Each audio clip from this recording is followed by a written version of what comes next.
Hello, everyone, and welcome to Learning and Mending. Tonight, as we're all settling into our boxes, I want to start off with sharing with you the embroidery of the week.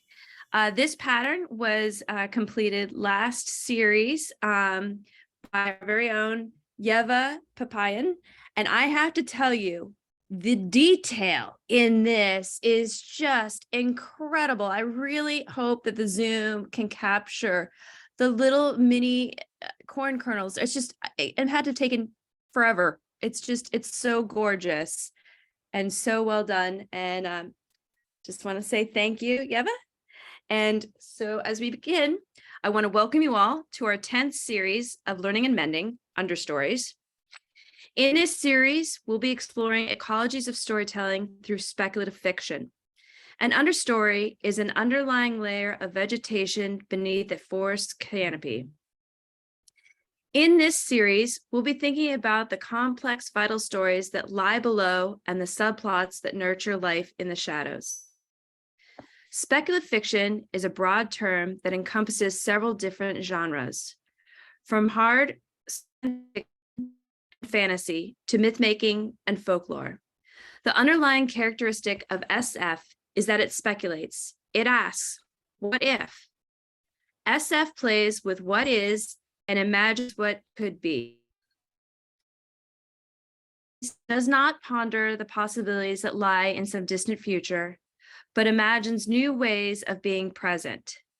We will investigate what speculates, how it disrupts time and challenges anthropocentric visions of life, and the transformative potential it offers. In this series, our Rendler. If you would like one of these or one of the other patterns, please send us your mailing address to info@metabolicstudio.org. Tonight, we will share our screen with this week's reading. Feel free to jump in and read aloud from the text as you feel inspired, as we welcome everyone to listen and give voice to the text we share each week. I'll pass it over to Izzy. Thank you so much, Jen. Welcome, everyone. It's lovely to see so many familiar and new faces. Last week, we read Le Guin's Carrier Bag of Fiction, an excerpt from Franco Bifo Berardi's The Future After the End of Economy, as well as Timothy Morton's poem, The Beginning After the End. And if you weren't here last week, just to kind of give you a follow-up, these texts opened up a discussion about non-hierarchical storytelling that's not oriented within a conflict resolution model, nor linearly towards future, but rather stories that think through the struggle of present life in continuous ways. And these stories, to borrow the imagery of Le Guin, are like bags that carry seeds to be planted. So continuing with Le Guin this week, we will be reading about seeds, particularly the seeds of acacia, and their relationship to ants in her text, The Author of the Acacia Seeds. And this is kind of a satirical account from a fictional journal of theolinguistics, which is a science that studies the language of non-human kind of plants or animals, more so animals. But and then we will read an attempt to decode these, and in this text, these theolinguists are trying to decode these messages left by ants. And after that, we will read an analysis of this story provided by Donna Haraway in her essay, Sowing Worlds, in her book, Staying with the Trouble, which we have read before in Learning and Mending, excerpts from. But in this essay, she kind of lays out the ecologically symbiotic relationship in the real world between ants and acacias, as well as interspecies relationships within Ursula Le Guin's carrier bag theory of fiction. And again, for those of you who aren't present last week, the carrier bag theory of fiction is a narrative theory that Le Guin presents. Elizabeth Fisher, who is an anthropologist who in the 70s, she writes about the carrier bag theory of evolution, which essentially argues that the first human tool was not a spear or like a phallic weapon, but rather a bag to carry seeds and food. And so Le Guin builds off of that evolutionary theory to construct a narrative theory, which she calls the carrier bag theory of fiction. So that's what we read last week. This will come up again this week. And this theory of fiction thinks about stories like bags to carry things in. And Haraway speaks to this model of fiction as she reads alongside us, the author of the Acacia Seeds. So really excited for tonight. And yeah, let's get to it. If Matt wants to begin screen sharing, welcome everyone.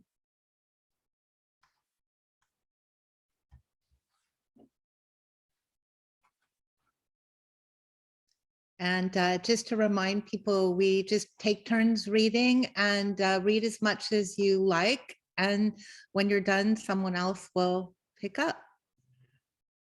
The author of the Acacia Seeds and other extracts from the Journal of the Association of Therolinguistics by Ursula K. Le Guin.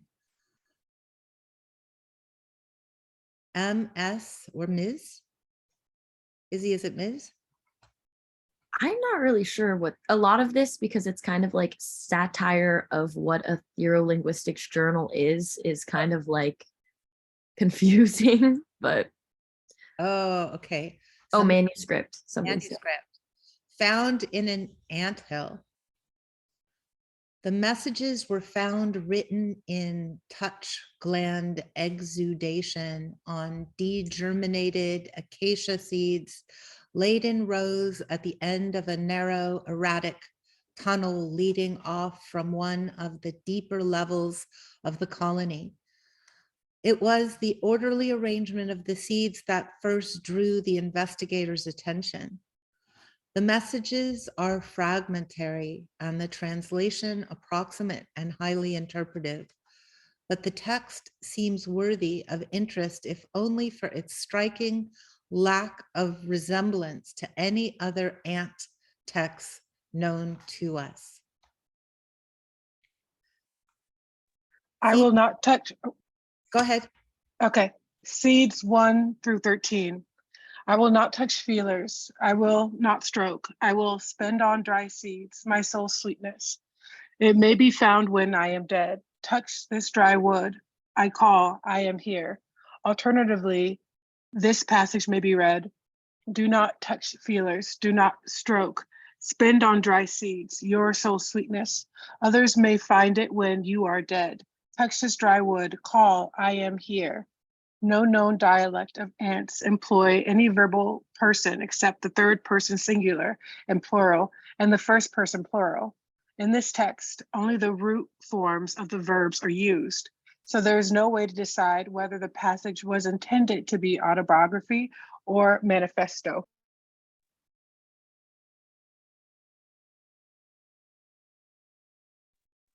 Seeds 14 through 22. Long are the tunnels. Longer is the untunneled. No tunnel reaches the end of the untunneled. The untunneled goes on farther than we can go in 10 days, i.e. forever. Praise. The mark translated praise is half of the customary salutation, praise the queen, or long live the queen, or huzzah for the queen, but the word / mark signifying queen has been omitted.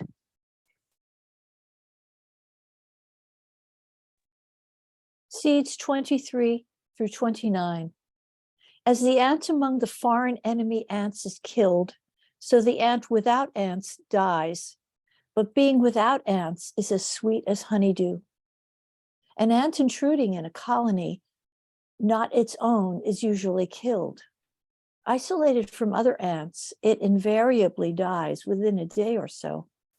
The difficulty in this passage is the word mark without ants, which we take to mean alone, a concept for which no word or mark exists in ants.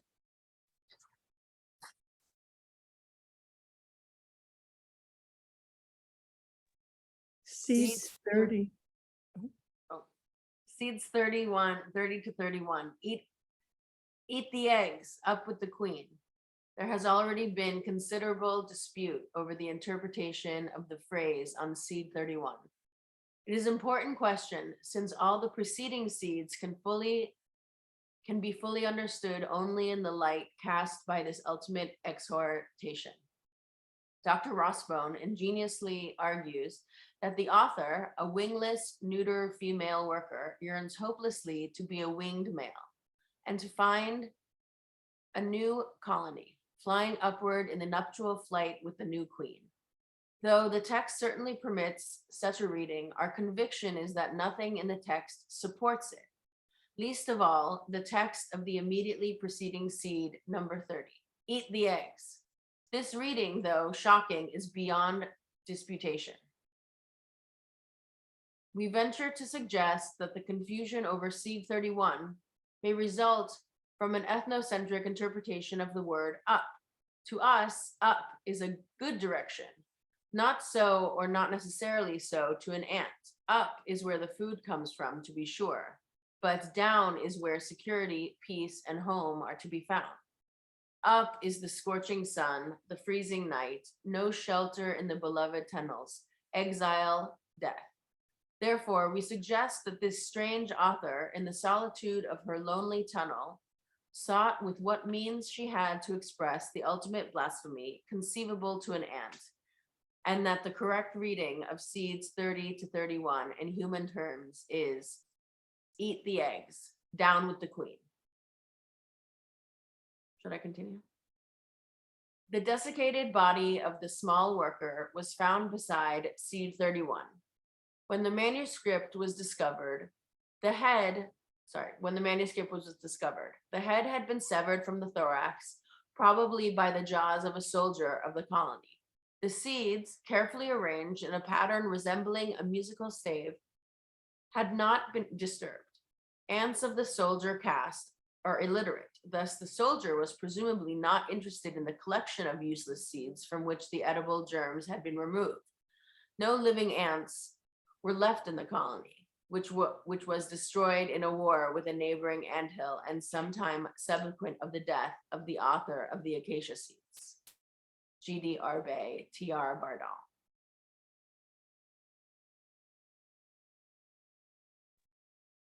Announcement of an expedition. The extreme difficulty of reading Penguin has been very much lessened by the use of the underwater motion picture camera. On film, it is at least possible to repeat and slow down the fluid sequences of the script to the point where, by constant repetition and patient study, many elements of this most elegant and lively literature may be grasped. Through the nuances, and perhaps the essence must forever elude us. It was Professor Dubé who, by pointing out the remote affiliation of the script with Low Greyleg, made possible the first tentative glossary of Penguin. The analogies of dolphin, which had been employed up to that time, never proved very useful and were often quite misleading. Indeed, it seems strange that a script written almost entirely in wings, neck, and air should prove the key to the poetry of short-necked, flipper-winged water riders. But we should not have found it so strange if we had kept in mind that penguins are, despite all the evidence to the contrary, birds. Because their script resembles dolphin in form, we should never have assumed that it must resemble dolphin in content, and indeed it does not. There is, of course, the same extraordinary wit, the flashes of crazy humor, the inventiveness, and the inimitable grace in all the thousands of literatures of the fish stock. Only a few show any humor at all, and that usually of a rather simple, primitive sort. And the superb gracefulness of shark or tarpon is utterly different from the joyous vigor of all cetacean scripts. The joy, the vigor, and the humor are all shared by penguin authors, and indeed by many of the final seal auteurs.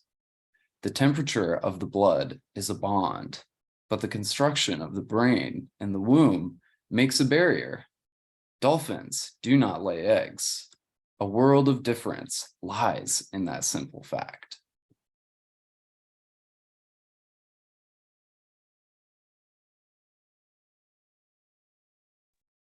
Only when Professor Dubie reminded us that penguins are birds, that they do not swim but fly in water, only then could the therolinguist begin to approach the sea literature of the penguin with understanding. Only then could the miles of recordings already on film be restudied and finally appreciated. But the difficulty of translation is still with us. A satisfying degree of promise has already been made in Adelie. The difficulties of recording a group kinetic performance in a stormy sea as thick as pea soup with plankton at a temperature of 31 degrees Fahrenheit are considerable. But the perseverance of the Ross Ice Barrier Literary Circle has been fully rewarded with such passages as Under the Iceberg, from the Autumn Song, a passage now world famous in the rendition by Anna Serebriakova of the Leningrad Ballet. No verbal rendering can approach the felicity of Miss Serebriakova's version, for quite simply, there is no way to reproduce in writing the all-important multiplicity of the original text, so beautifully rendered by the full chorus of the Leningrad Ballet Company. Indeed, what we call translations from the Adelie, or from any group kinetic text, are, to put it bluntly, mere notes, libretto without the opera. The ballet version is the true translation. Nothing in words can be complete. I therefore suggest, though the suggestion may well be greeted with frowns of anger or with hoots of laughter, that for the therolinguist, as opposed to the artist and the amateur, the kinetic sea writings of Penguin are the least promising field of study. And further, that Adelie, for all its charm and relative simplicity, is a less promising field of study than is Emperor. Emperor. I anticipate my colleagues' response to this suggestion. Emperor, the most difficult, the most remote of all the dialects of Penguin, the language of which Professor Dubie himself remarked, the literature of the Emperor Penguin is as forbidding, as inaccessible as the frozen heart of Antarctica itself. Its beauties may be unearthly, but they are not for us. Maybe. I do not underestimate the difficulties, not least of which is the imperial temperament, so much more reserved and aloof than that of any of Penguin. But paradoxically, it is just in this reserve that I place my hope. The Emperor is not a solitary, but a social bird, and while on land for the breeding season, dwells in colonies, as does the Adelie, but these colonies are very much smaller and very much quieter than those of the Adelie. The bonds between the members of an emperor colony are rather personal than social. The emperor is an individualist. Therefore, I think it almost certain that the literature of the emperor will prove to be composed by single authors instead of chorally, and therefore it will be translatable into human speech. It will be a kinetic literature, but how different from the spatially extensive, rapid, multiplex choruses of sea writing. Close analysis and genuine transcription will at last be possible.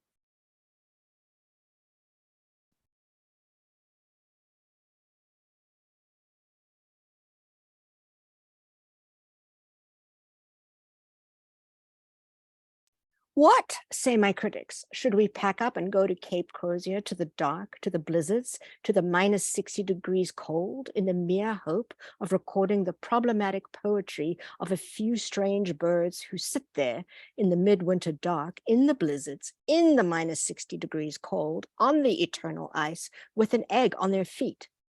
And my reply is yes. For, like Professor Dubie, my instinct tells me that the beauty of that poetry is as unearthly as anything we shall ever find on earth. To those of my colleagues in whom the spirit of scientific curiosity and aesthetic risk is strong, I say, imagine it. The ice, the scouring snow, the darkness, the ceaseless whine and scream of the wind. In that black desolation, a little band of poets crouches. They are starving. They will not eat for weeks. On the feet of each one, under the warm belly feathers, rests one large egg, thus preserved from the mortal touch of the ice. The poets cannot hear each other. They cannot see each other. They can only feel the other's warmth. That is their poetry. That is their art. Like all kinetic literatures, it is silent. Unlike other kinetic literatures, it is all but immobile, ineffably subtle. The ruffling of a feather, the shifting of a wing, the touch, the faint, warm touch of the one beside you. In unutterable, miserable, black solitude, the affirmation. In absence, presence. In death, life. I have obtained a sizable grant from UNESCO and have stocked an expedition. There are still 4 places open. We leave for Antarctica on Thursday. If anyone wants to come along, welcome. D. Petrie. Editorial. Oh, sorry. Go ahead, Emily. Editorial by the president of the Therolinguistics Association. What is language? This question, central to the science of therolinguistics, has been answered heuristically by the very existence of the science. Language is communication. That is the axiom on which all our theory and research rest, and from which all our discoveries derive. And the success of the discoveries testifies to the validity of the axiom, but to the related, yet not identical question, what is art, we have not yet given a satisfactory answer. Tolstoy, in the book whose title is that very question, answered it firmly and clearly. Art, too, is communication. This answer has, I believe, been accepted without examination or criticism by therolinguists. For example, why do therolinguists study only animals? Why? Because plants do not communicate. Plants do not communicate, that is a fact. Therefore, plants have no language. Very well. That follows from our basic axiom. Therefore, also, plants have no art. But stay, that does not follow from the basic axiom, but only from the unexamined Tolstoyan corollary. What if art is not communicative? Or what if some art is communicative and some art is not? Ourselves, animals, active, predators, we look, naturally enough, for an active, predatory, communicative art. And when we find it, we recognize it. The development of this power of recognition and the skills of appreciation is a recent and glorious achievement. But I submit that, for all the tremendous advances made by therolinguistics during the last decades, we are only at the beginning of our age of discovery. We must not become slaves to our own axioms. We have not yet lifted our eyes to the vaster horizons before us. We have not faced the almost terrifying challenge of the plant. If a non-communicative vegetative art exists, we must rethink the very elements of our science and learn a whole new set of techniques. For it is simply not possible to bring the critical and technical skills appropriate to the study of weasel murder mysteries, or Batrachian erotica, or the tunnel sagas of the earthworm, to bear on the art of the redwood or the zucchini. This is proved conclusively by the failure, a noble failure, of the efforts of Dr. Srivas in Calcutta using time-lapse photography to produce a lexicon of sunflower. His attempt was daring, but doomed to failure, for his approach was kinetic, a method appropriate to the communicative arts of the tortoise, the oyster, and the sloth. He saw the extreme slowness of the kinesis of plants, and only that as the problem to be solved. But the problem was far greater. The art he sought, if it exists, is a non-communicative art, and probably a non-kinetic one. It is possible that time, the essential element, matrix, and measure of all known animal art, does not enter into vegetable art at all. These plants may use the meter of eternity. We do not know. We do not know. All we can guess is that the putative art of the plant is entirely different from the art of the animal. What it is, we cannot say. We have not yet discovered it. Yet I predict with some certainty that it exists, and that when it is found, it will prove to be not an action, but a reaction, not a communication, but a reception. It will be exactly the opposite of the art we know and recognize. It will be the first passive art known to us. Can we in fact know it? Can we ever understand it? It will be immensely difficult. That is clear. But we should not despair. Remember that so late as the mid-20th century, most scientists and many artists did not believe that dolphin would ever be comprehensible to the human brain or worth comprehending. Let another century pass and we may seem equally laughable. Do you realize, the phytolinguist will say to the aesthetic critic, that they couldn't even read eggplant? And they will smile at our ignorance as they pick up their rucksacks and hike on up to read the newly deciphered lyrics of the lichen on the north face of the Pike's Peak. And with them, or after them, may there not come that even bolder adventurer, the first geolinguist, who, ignoring the delicate, transient lyrics of the lichen, will read beneath it the still less communicative, still more passive, wholly atemporal, cold, volcanic poetry of the rocks, each one a word spoken, how long ago, by the earth itself, in the immense solitude, the immenser community of space.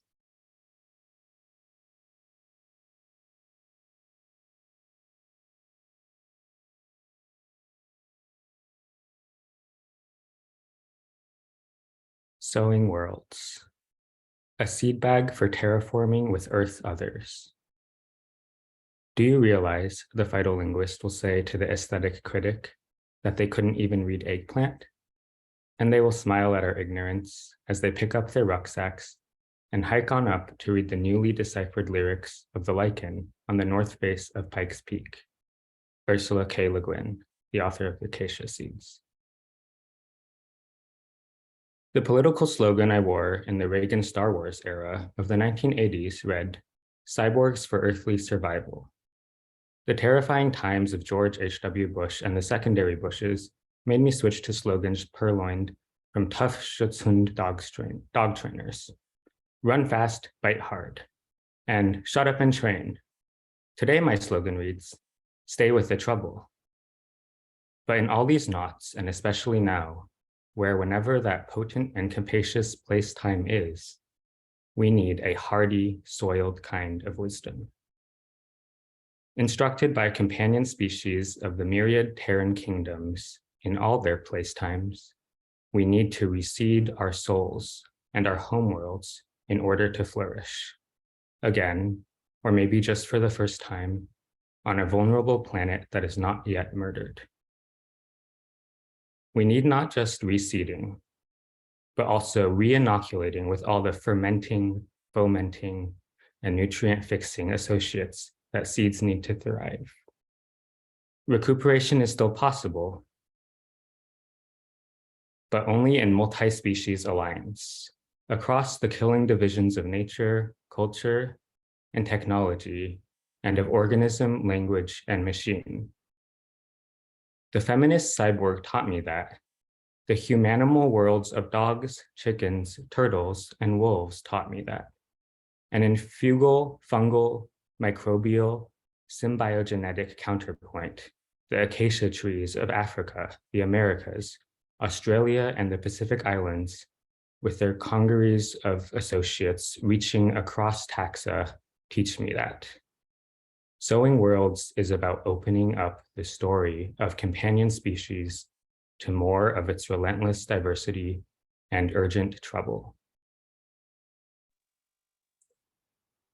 To study the kind of situated mortal and germinal wisdom we need, I turn to Ursula K. Le Guin and Octavia Butler. It matters what stories we tell to tell other stories with. It matters what concepts we think to think other concepts with. It matters where how our burrow swallows its tail again. That's how worlding gets on with itself in dragon time. These are such simple and difficult koans.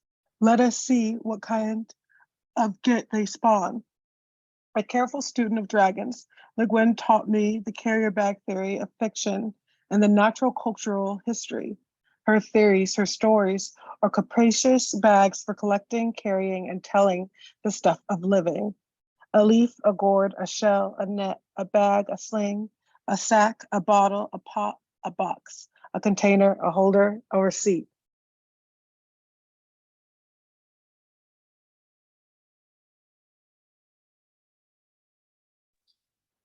So much of Earth history has been told in the thrall of the fantasy of the first beautiful words and weapons, of the first beautiful weapons as words and vice versa. Tool, weapon, word. That is the word made flesh in the image of the sky god. In a tragic story, oh no, my screen blacked out. In a tragic story with only one real actor, one real world maker, the hero, this is the man-making tale of the hunter on a quest to kill and bring back the terrible bounty. This is the cutting, sharp, combative tale of action that defers the suffering of gluttonous, earth-rotted passivity beyond bearing. All others in the prick tale are props, ground, plot space, or prey. They don't matter. Their job is to be in the way, to be overcome, to be the road, the conduit, but not the traveler, not the begetter. The last thing the hero wants to know is that his beautiful words and weapons will be worthless without a bag, a container, a net. Nonetheless, no adventurer should seek home without a sack. How did a sling, a pot, a bottle suddenly get in the story? How do such lowly things keep the story going? Or maybe even worse for the hero, how do those concave, hollowed out things, those holes in being, from the get-go, generate richer, quirkier, fuller, unfitting, ongoing stories? Stories with room for the hunter, but which weren't and aren't about him, the self-making human, the human-making machine of history. The slight curve of the shell that holds just a little water, just a few seeds to give away, and to receive, suggests stories of becoming with, of reciprocal induction, of companion species whose job in living and dying is not to end the storying, the worlding, with a shell and a net, becoming human, becoming humus, becoming Tehran as another shape, the sidewinding, snaky shape of becoming with. Le Guin quickly assures all of us who are wary of evasive, sentimental holisms and organicisms, not, let it be said at once, am I an unaggressive or uncombative human being. I am an aging, angry woman laying about me with my handbag, fighting hoodlums off. It's just one of those damn things you have to do in order to go on gathering wild oats and telling stories.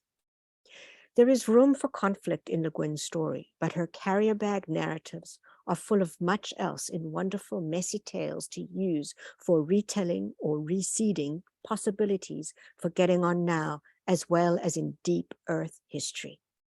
It sometimes seems that the heroic story is approaching its end, lest there be no more telling of stories at all. Some of us out here in the wild oats, amid the alien corn, think we'd better start telling one another, which maybe people can go on with when the old one's finished. Hence, it is with a certain feeling of urgency that I seek the nature, subject, words of the other story, the untold one, the life story.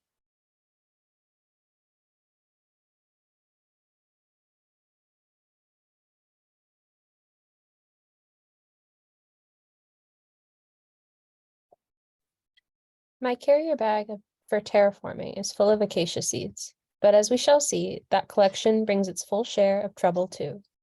I begin with the decapitated corpse of an ant found by scientist explorers next to seed 31 in a row of degerminated acacia seeds at the end of an ant colony tunnel in Le Guin's story, The Author of the Acacia Seeds, and other extracts from the Journal of the Association of Therolinguistics.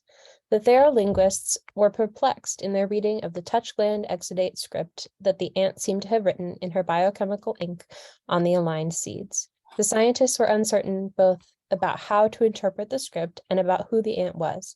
An intruder killed by the colony's soldiers, a resident rebel writing seditious messages about the queen and her eggs, a Myrmexian tragic poet. The therolinguists could not apply rules from human languages to their task, and their grasp of animal communication is still raggedly fragmentary, full of guesses across profound natural cultural difference. From the scientific and a hermeneutic study of other animal languages recorded in difficult expeditions of discovery, therolinguists held that language is communication, and that many animals use an active, collective, kinesthetic semiotics, as well as a chemosensory, visual, and tactile language. They might have been troubled about their reading of this unexpected ant's exudate text, but they felt confident that at least they were engaging therolinguistic acts and would someday learn to read them. Plants, however, they speculated, do not communicate, and so have no language. Something else is going on in the vegetative world, perhaps something that should be called art. Phytolinguistics, pursued along these lines by the scientists and explorers, was just beginning and would surely require entirely new modes of attention, field methodology, and conceptual invention. The president of the Therolinguistics Association waxed lyrical. If a non-communicative vegetative art exists, we must rethink the very elements of our science and learn a whole new set of techniques. For it is simply not possible to bring the critical and technical skills appropriate to the study of weasel murder mysteries or batrachian erotica or the tunnel sagas of the earthworm to bear on the art of the redwood or the zucchini.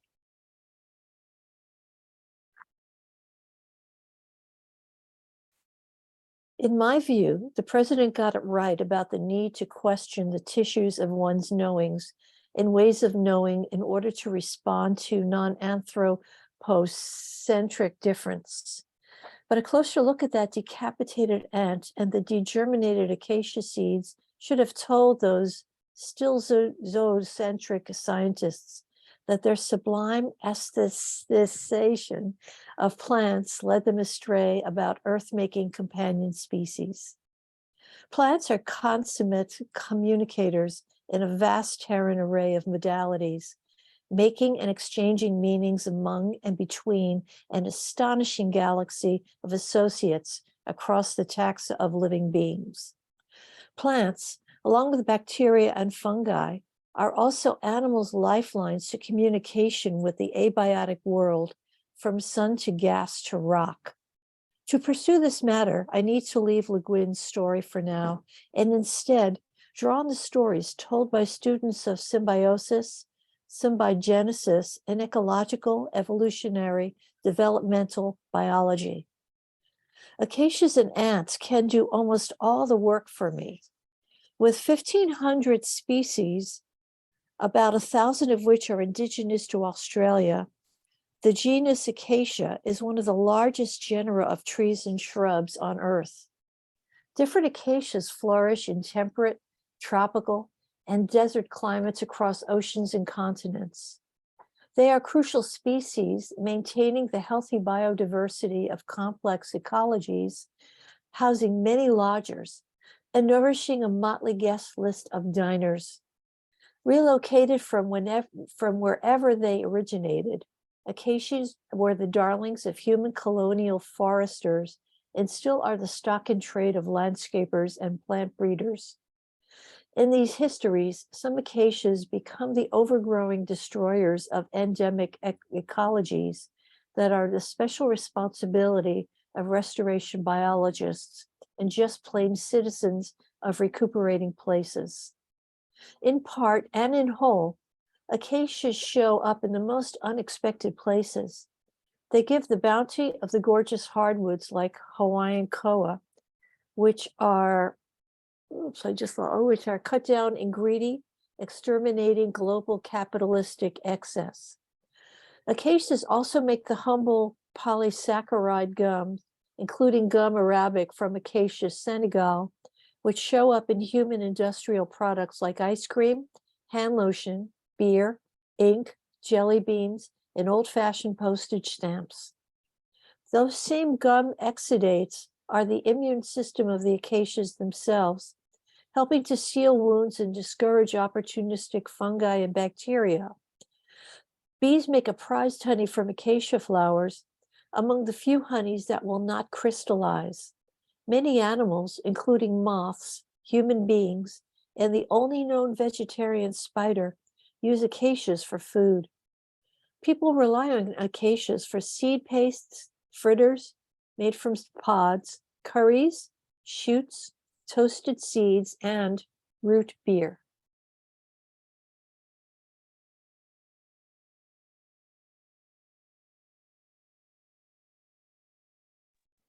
Acacias are members of the vast family of legumes.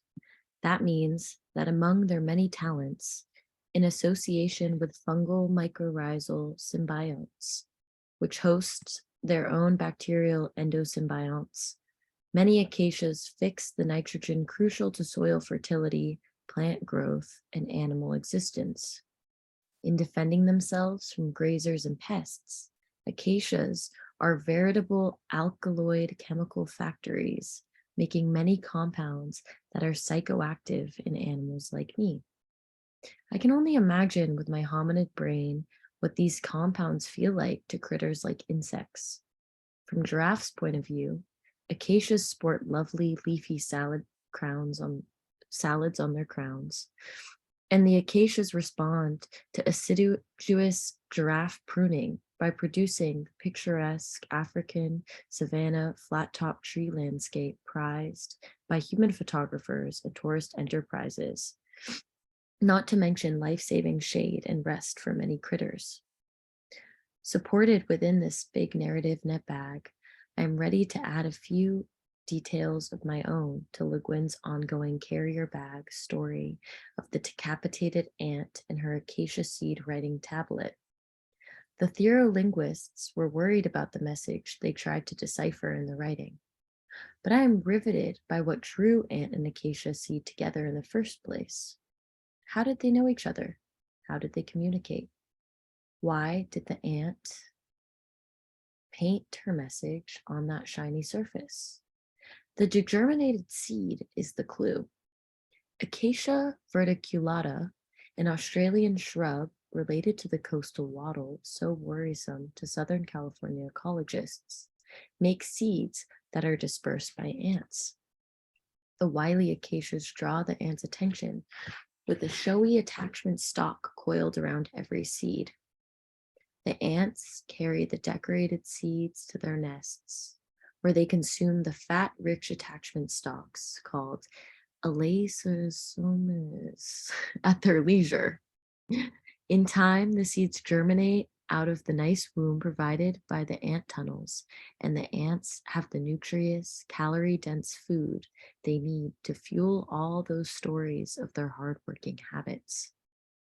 In evolutionary ecological terms, these ants and acacias are necessary to each other's reproductive business.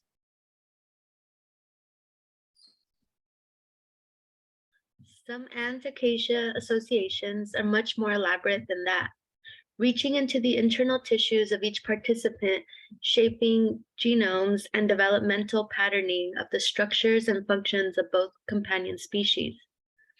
Several Central American acacias make large, hollow thorn-like structures called stipules that provide shelter for several species of Pseudomyrmex ants.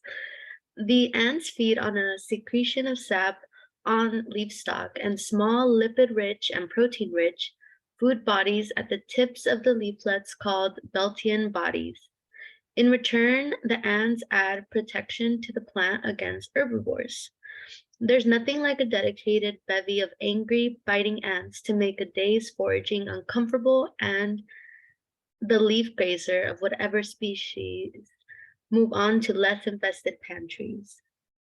In the 2005 BBC Science and Nature 5-part special with David Attenborough, in the episode called Intimate Relations, we see these matters in exquisite, sensuous detail. We also witness that some ants farm the trees that give them shelter, creating areas known as Devil's Gardens. To make sure these grow without competition, they kill off other seedlings in the surrounding vegetation. The ants accomplish this task by gnawing methodically through branches and shoots and then injecting formic acid into the conductive tissue of the offending plants. Similar ant-acacia mutualisms occur in Africa. For example, the whistling thorn acacias in Kenya provide shelter for ants in the thorns and nectar in extrafloral nectaries for their symbiotic ants, such as Crematogaster mimosae in turn. In turn, the ants protect the plant by attacking large mammalian herbivores and stem-boring beetles that damage the plant. The more one looks, the more the name of the game of living and dying on Earth is a convoluted multi-species affair that goes by the name of symbiosis, the yoking together of companion species at table together.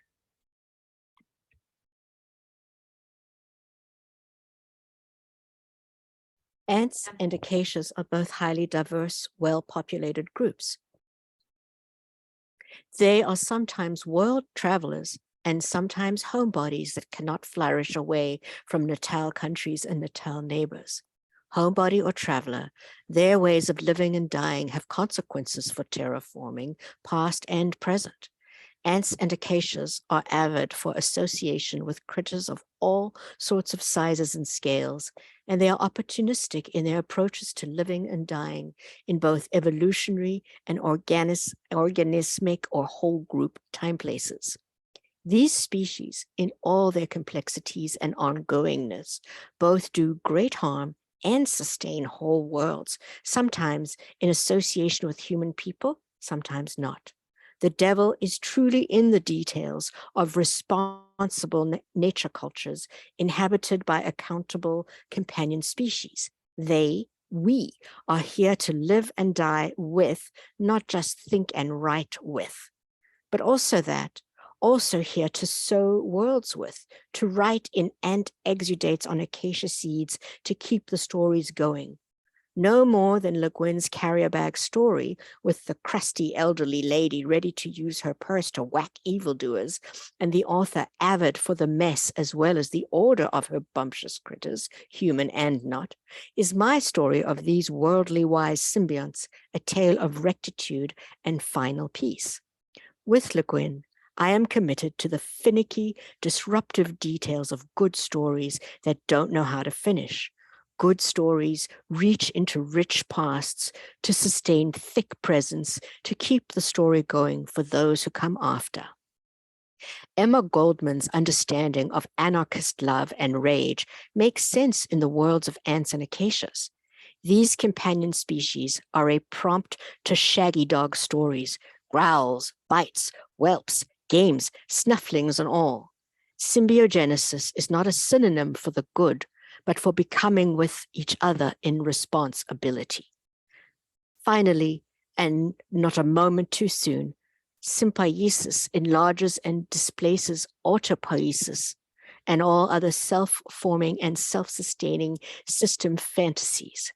Symbiosis is a carrier bag for ongoingness, a yoke for becoming with, for staying with the trouble of inheriting the damages and achievements of colonial and post-colonial natural cultural histories in telling the tale of still possible recuperation. Le Guin's theoriolinguists, even bound in their animal hides, had the vision of these scary and inspiring possibilities, and with them or after them, may there not come that even bolder adventurer, the first geolinguist, who, ignoring the delicate transient lyrics of the lichen, will read beneath it the still less communicative, still more passive, wholly atemporal, cold volcanic poetry of the rocks, each one a word spoken, how long ago, by the earth itself, in the immense solitude, the immense community of space. Communicative and mute, the old lady and her purse will be found in earthseed communities on Terra and throughout time-space. Mutter, matter, mother.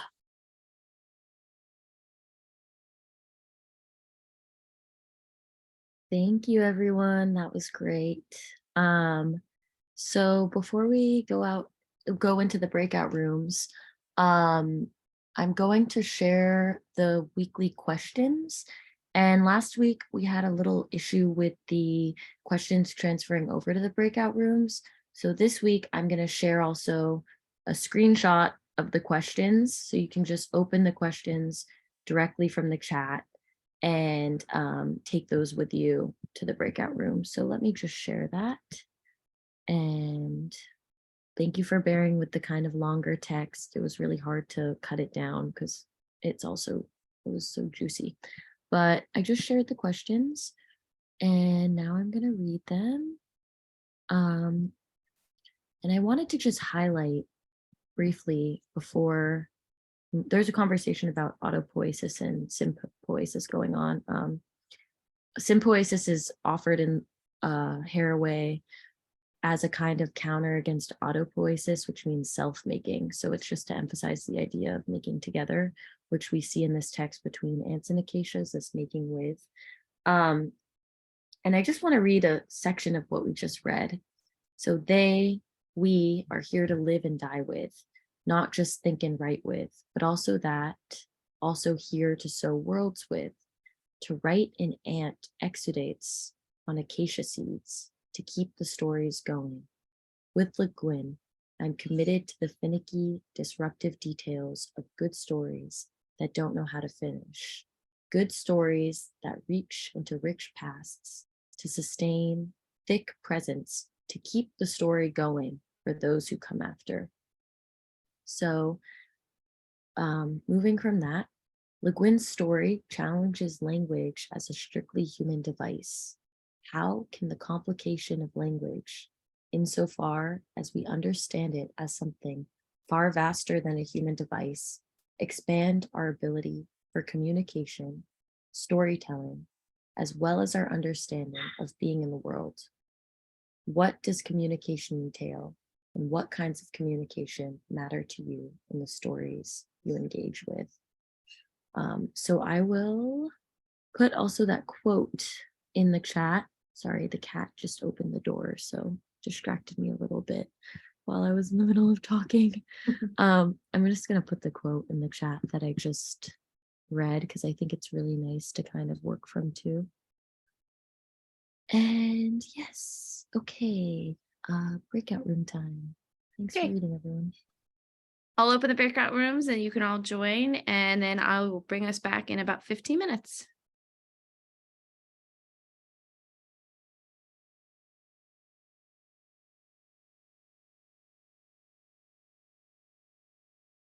Let me see, there's a couple.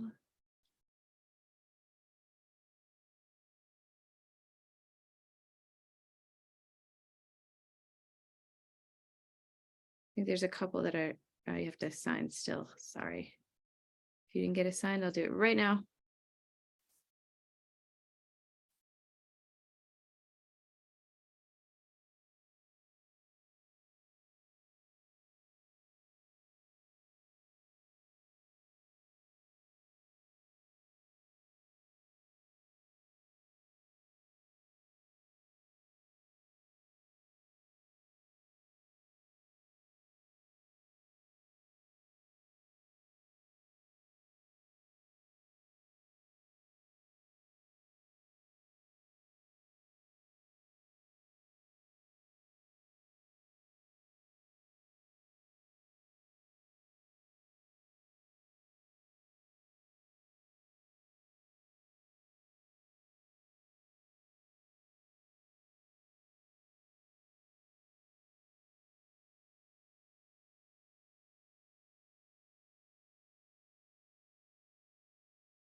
Hello, everyone.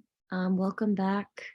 I hope the breakout rooms went well. I'm just going to quickly, before we begin discussing all together, just read a couple guidelines because it's a big group. It's cut down, but last week there were about 70 people in the chat, so it was a lot of things to navigate. So just try to limit your speaking time if possible so that multiple people can share.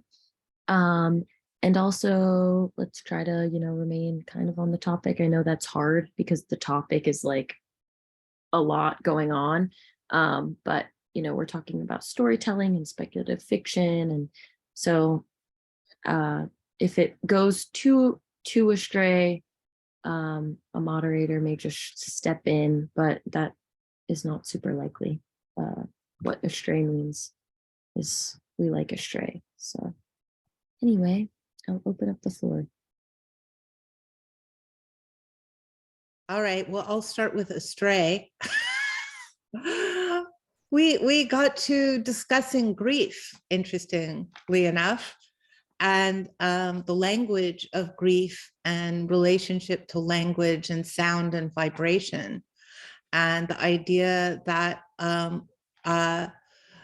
grief could be connected to the idea of water and the freeness of water moving, and how in managed watersheds where water doesn't move freely, we sometimes also have a limited knowledge of how to approach grief. So that's just kind of where we left off. And I thought it was very, again, astray. I'm not sure it's on topic, but it left me feeling emotionally connected to the moment I'm in, because it's been a crazy period here in Los Angeles for anybody who's in this period between mass murders, crazy floods, and torrential rains, and a lot of pretty wild emotions going with it. And I thought about the idea of sympoiesis as connected to the built environment in some way. Thank you, Jasmine, for that prompt. I don't know if you want to, I hope I didn't butcher your thoughts too much as they became my own, but. No, I think you translated it really, really well. And like, just, I was talking about just like in one of the plant medicines that I'm learning right now, was this chaparral, creosote, which is like one of the oldest plants in California. And the reason that it has its scent is that it actually collects all of this water from, and it gets like holds it, nurtures it. And that's like the smell, and that's a scent, and that's its power almost. And like these ways that we can like look at plants as these rhythms of healing, these ways of holding, these like books in itself that are like the best self-help books, maybe,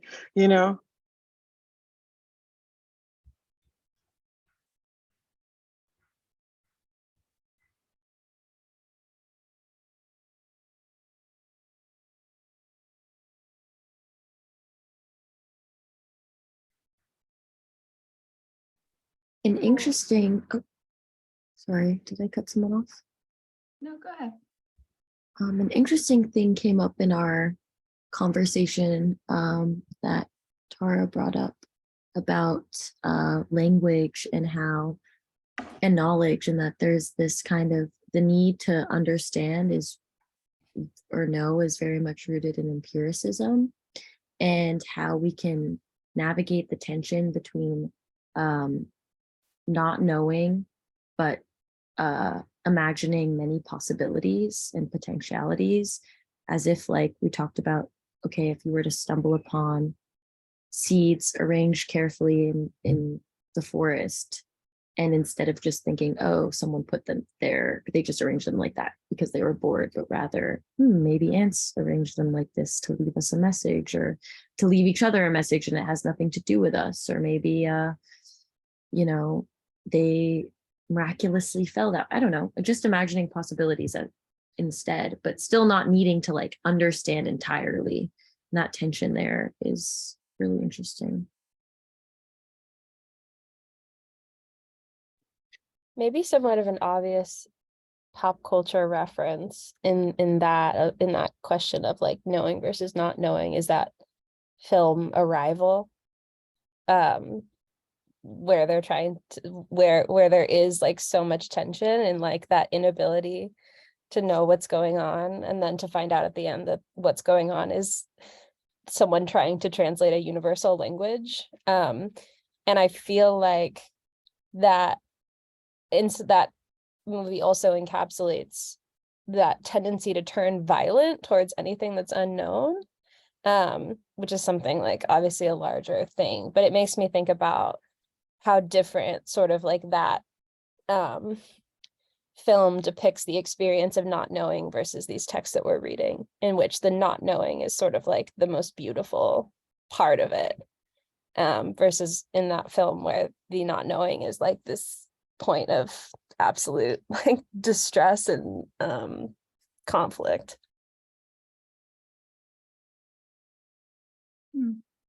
I think, Izzy, that your words kind of made me think of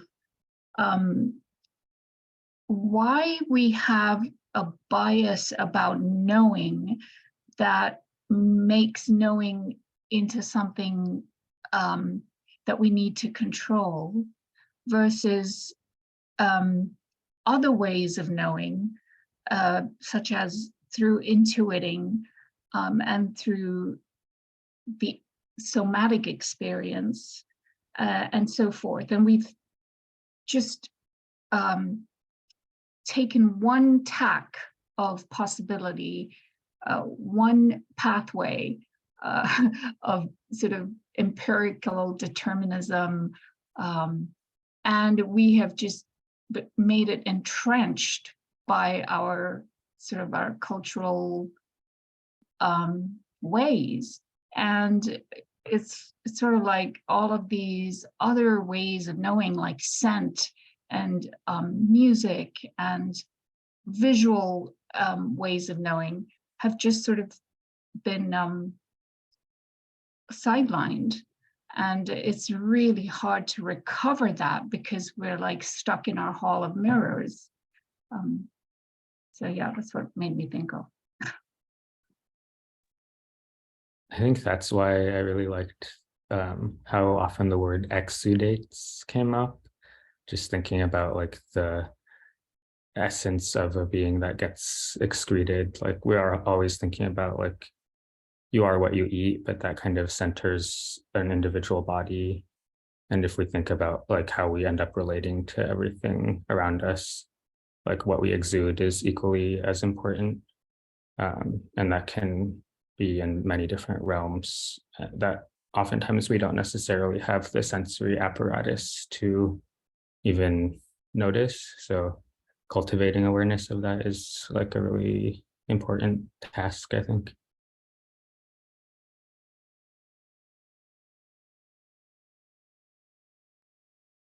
Yeah, you're totally right there, because we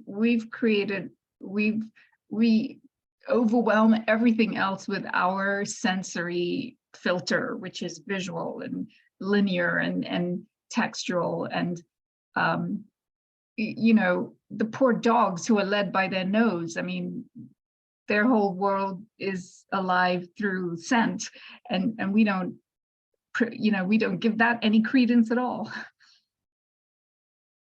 Except to militarize them and use that capacity for scent-based awareness in like violent ways, you know, at like police dogs, etc.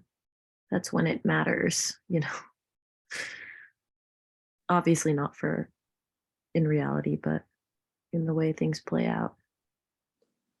Well, I guess kind of to that point there, the story that's that's being mapped onto scent for dogs is one that is anthropocentric, or like so much of what makes a story to us is the meaning we give it, or what we or the goal we have with it, because so often it's to impart a teaching or to like remind us of something.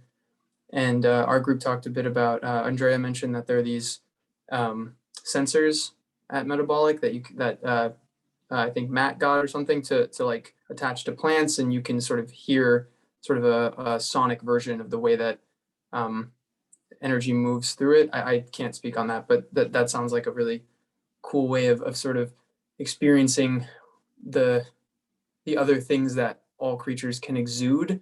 But whether that's a story or not, or whether that's like music or some art or whatever form of communication, comes from the meaning then we attribute to it. And that meaning for us, I think, is often about like marking a place in time. So you were talking a bit about like a river could be considered a story because you see how like erosion over thousands of years has carved the landscape. And so that the carving and the shape of it, you could say is a story of how something has moved through there. And stories for us to sort of serve a similar purpose through time and our flow through time. Adam, oh, I'm sorry, I just wanted to quickly respond to Adam. We were in that group together, and Adam posed a question like, yeah, as he's just talking about, like, what is a story? What constitutes a story? And it makes me think about, like, maybe a story is not necessarily what any being expresses intentionally, but maybe a story is like the way that being has been impacted and the way it is impacting. And I just find that really interesting to think about. The other thing that was coming up for me is around the idea of senses, you know, and somatic experience is like,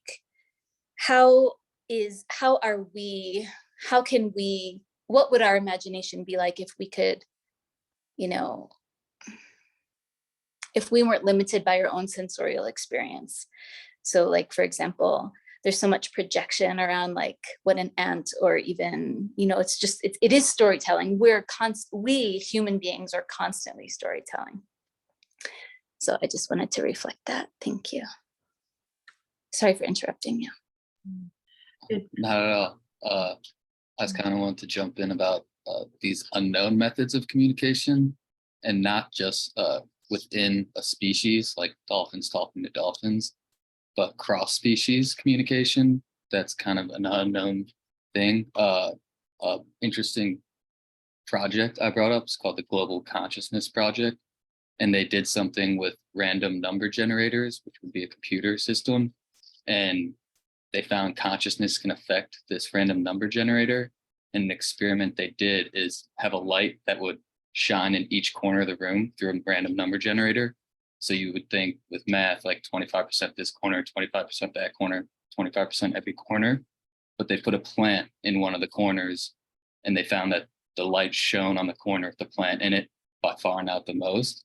And that's just an interesting way of like, this plant somehow found a way to communicate this random number generator to get the resource that it needed. And I'm just very fascinated by that experiment. That's very cool, Matt. That's actually, oh, sorry. I was going to say that's a good segue for the text for next week, but we have time for one more comment, whoever was speaking, and then we can. I was gonna say that the word that comes to mind for me is intuitive, to be intuitive. And that's contrary to control, like the dogs, or control of not knowing, like the movie, the fabulous science fiction film, of being in control, the idea of colonialism, knowing and being in control and using things in a particular way that sometimes is violent or can be violent. But if we use the word intuitive, I believe that that opens up the conversation to between many of us on many different levels, to simply intuit things. I was taught a long time ago to grade your intuition. Say, well, I intuit this, and then see if it's correct. And after a while, you actually develop like an intuitive bone, if you will, that allows you not to feel that, you know, only science has the answer, that only something that's actually empirical knowledge is what will guide you, but rather more a moving, porous way of communicating, which allows ants to talk to us, allows frogs to talk to us, allows the water to talk to us about our grief, allows these types of languages that we never imagined before. So I would interject that word into the conversation, intuition. Thank you. That is really beautiful. That's a great note for us to kind of close on. I'm sorry, I wish there was more time. We still have more things happening this evening. Next week, we'll be reading about what I call the unproductive body in two texts. One, an excerpt from Cyborg Manifesto by Donna Haraway, we read tonight, as well as a text called Two Ecological Fancies, which is about these carrots that have a strike. They have an uprising and people start birthing plants. So there's something kind of there with the cyborg and the plant and this robotic crazy stuff that Matt's talking about. So yeah, I'm going to pass it to Lauren now. But thanks everyone for being here tonight. Nice emoji, Kat. There's a little carrot emoji there. Thank you so much, Izzy, for another wonderful evening. And so nice to see everybody here. We are so happy that so many people joined the Discord last week, and the conversation is continuing there. So we just wanted to say, to facilitate that, we have a little outro planned. Jen is going to send a breakout room option. So for anybody that wants to have a tutorial with Matt Catalano on Discord, he will move into the breakout room to work with you. And our Sonic Division, Aaron Ebensberger, is going to play some percussive inspirational music. So you can stay on and listen to that and sign off as you will, or go to the breakout room. And we look forward to seeing you all next week for week 3 of this series. Thank you. Thank you, Lauren, and thank you everyone for being here.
Bravo.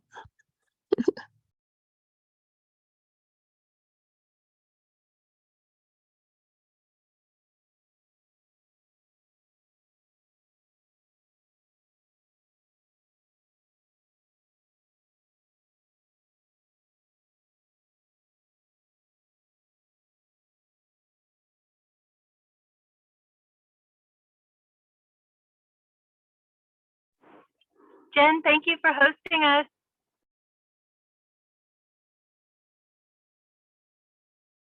See you next time. That was wonderful, Erin.